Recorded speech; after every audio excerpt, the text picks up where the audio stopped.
L'outil informatique fait partie intégrante du quotidien pour beaucoup d'entre nous, à la maison, au travail et même dans la rue avec nos téléphones portables. L'informatique et le web sont totalement entrés dans nos mœurs. En revanche, il existe encore certaines personnes pour qui cet outil peut être source d'interrogation. Fort heureusement, des associations peuvent aider ces gens-là à se familiariser avec l'outil, ce nouveau moyen de communiquer et de s'informer. C'est le cas de tousbranchés.com, son créateur Franck Taton ainsi que Olivier Culte de la Fédération des œuvres laïques de Moselle nous ont rejoints sur ce plateau. Bonsoir à vous, messieurs. Bonsoir. Bonsoir. Alors Olivier, on va commencer. Alors, est-ce que vous pouvez nous expliquer un petit peu les missions de la Fédération des œuvres laïques ?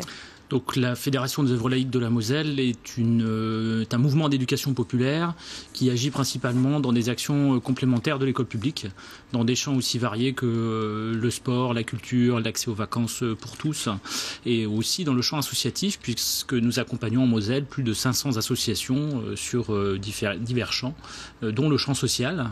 C'est pour cette raison que nous sommes associés, en tout cas dans différentes associations des quartiers de Metz, qui nous intéressent ce soir avec Franck.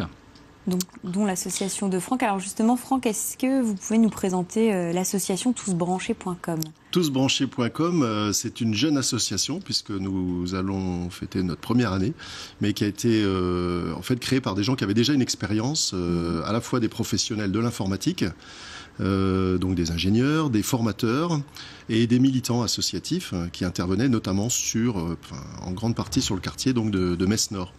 Et donc, c'est, comme vous l'avez dit dans votre introduction, c'est la prise de conscience que ces nouvelles technologies qui envahissent notre quotidien, qui nous servent pour nos loisirs, qui nous servent pour la culture, qui nous servent pour trouver du travail, pour acheter. Maintenant, on en a partout. Mais qui nous servent aussi de lien social. Et qui servent de lien social, mais ces nouvelles technologies qui sont habituelles pour beaucoup de gens, mais pour à peu près, on estime en France encore un quart de la population, ça pose un problème. Soit les gens ne sont pas du tout connectés, notamment à l'Internet, ou soit ils le sont parce qu'ils ont le matériel, ils ont la connexion, mais ils éprouvent de grandes difficultés. Et donc le but de notre association, c'est de prendre en charge ces publics-là et de leur apporter des solutions pour qu'ils deviennent connectés au réseau et qu'ils rentrent effectivement dans le lien social, comme vous l'avez dit. Alors quel est ce public ? Alors il y a des gens assez différents. Il y a deux groupes principaux, on va dire. Il y a d'abord le grand public, c'est-à-dire nous tous.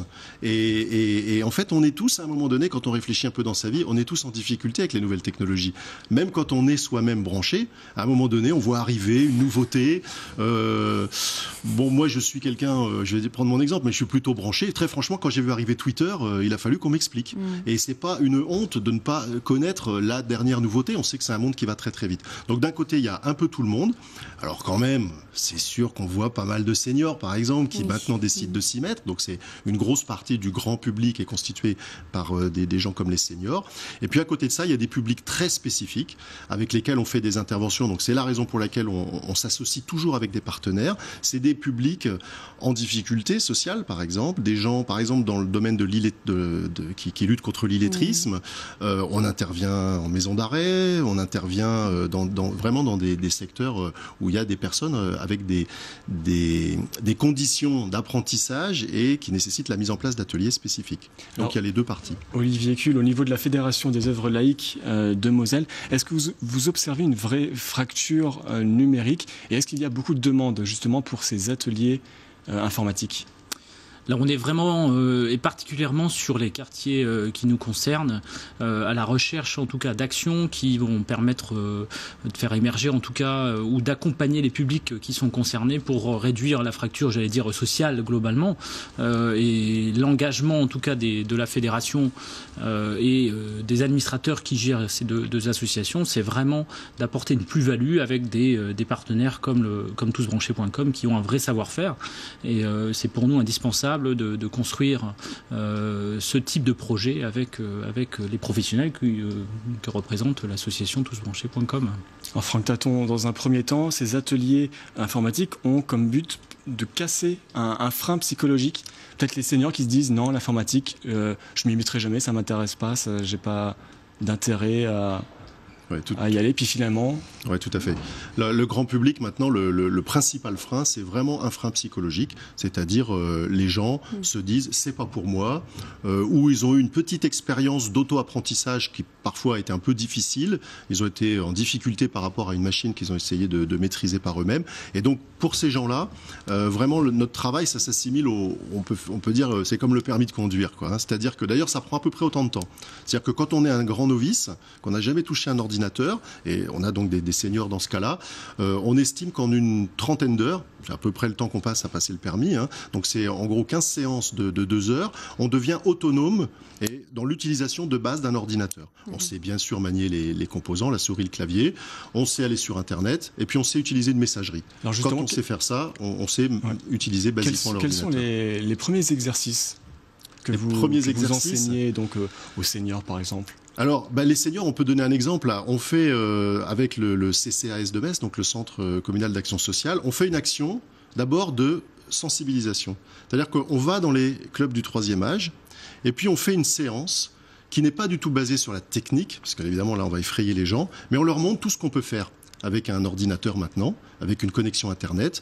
On leur montre qu'on peut aller chercher des chansons d'autrefois. On en parlait tout à l'heure, l'accès aux médias. C'est vrai qu'en un clic maintenant, on trouve Toutes les femmes sont belles de Franck Michael très très rapidement. Je deviens un spécialiste. Vous êtes incollable. On trouve des recettes de cuisine et bon, c'est quelque chose qui touche aussi beaucoup les gens et qui est très associé à la culture française.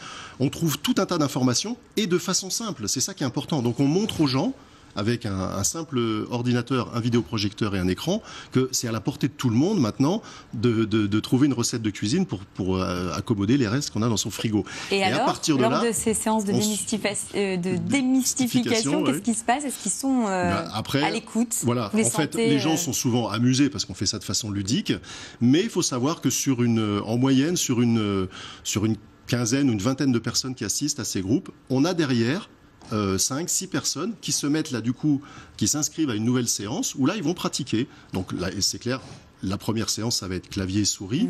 Ça vient aussi assez rapidement. Et puis, une fois qu'on est rentré dans le jeu et dans le plaisir de l'utilisation de cet outil, après, les gens, comme je vous le disais, vont aller vers l'apprentissage quand même là d'Internet. Et puis après, très, très naturellement aussi, il faut leur donner les nouveaux comportements. Parce que c'est pas le tout de savoir utiliser Internet, mais après, il faut apprendre aussi à se comporter dans ce nouvel environnement, déjouer quelques petits pièges, quelques petites arnaques possibles, etc.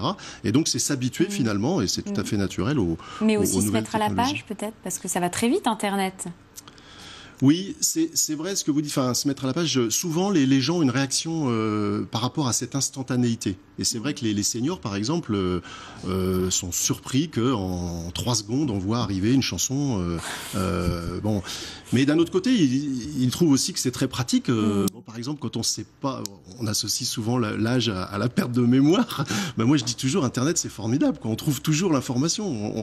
Donc, quand on a fait passer ces choses-là, en fait, on a suscité l'envie.